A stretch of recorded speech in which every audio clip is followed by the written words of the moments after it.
அடுப்பில் ஒரு குக்கர் வச்சுக்கோங்க. துவரம் பருப்பு போடுங்க.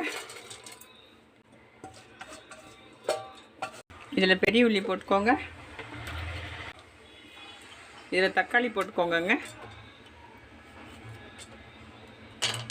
நல்லா பழுத்த பச்சை மிளகா போட்டுக்கோங்க. உங்களுக்கு தெரியும், இருந்தாலும் நான் சொல்லி கொடுக்குறேன். கொஞ்சம் தண்ணி ஊற்றிக்கோங்க. அடைச்சி வச்சு வேக வைங்க. ரெண்டு விசில் வரட்டும். விசில் போட்டு விட்ருவோம், வேகட்டும். இந்த கறிக்கு ஒரு மசாலா தயார் பண்ணிக்கலாங்க. ஒரு மிக்ஸி ஜார் வச்சுக்கோங்க. ஒரு ஸ்பூன் ஜீரகம் போட்டுக்கலாம். இதில் சின்ன உள்ளியை போட்டுக்கோங்க. இதில் வெள்ளைப்பூடு போட்டுக்கோங்க.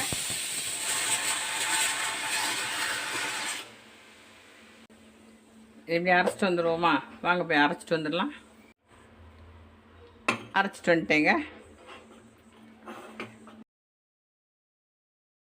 சதைச்சிட்டு வந்திருக்கேன். 1-2 சதைச்சிட்டு வந்திருக்கேன். அதே வச்சுக்குவோம். அடுப்பில் ஒரு சீனி சட்டி வச்சுக்கோங்க. இதில் கொஞ்சம் எண்ணெய் ஊற்றுங்க. இதில் கொஞ்சம் உள்ளி போட்டுக்கோங்க.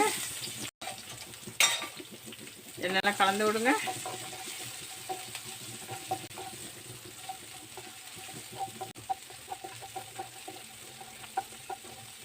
வத்தல் மிளகாய் போட்டுக்கோங்க 2-3.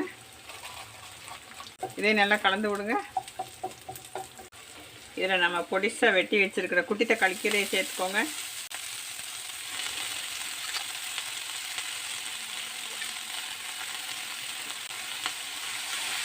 இதை நல்லா கலந்து விடுங்க.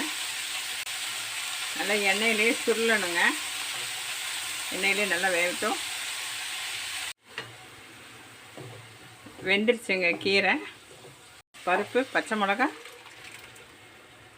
தக்காளி, வெங்காயம் அது போட்டாச்சுங்க. அரைச்சி வச்சுருக்கோம்ல உள்ளி, பூடு, ஜீரகம், நல்ல ஜீரகம் அதையும் போட்டுக்கோங்க. கொஞ்சம் மஞ்சப்பொடி போட்டுக்கோங்க. இது எல்லாம் இப்போ நல்லா கலந்து விடலாம். அட்டகாசமான குட்டி தக்காளி பருப்பு கீரை.